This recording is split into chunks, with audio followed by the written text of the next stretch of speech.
ბუნებრივი კატასტროფების რისკების შემცირების გზები ამ თემასთან დაკავშირებით დღეს შეხვედრა სასტუმრო ამბასადორში გაიმართა. სხვადასხვა სახელმწიფო სტრუქტურის 10-მდე წარმომადგენელი და უცხოელი დელეგატები ამ მხრივ სახელმწიფოს მიერ გატარებულ და დაგეგმილ რეფორმებს განიხილავდნენ. შეხვედრა გაერთიანებული ერების ორგანიზაციისა და საქართველოს გარემოს დაცვის სამინისტროს ორგანიზებით გაიმართა.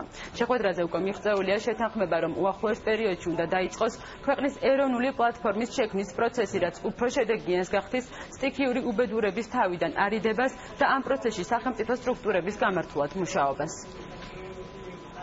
შემცირების მართულებით მუშაობა არის აუცილებელი.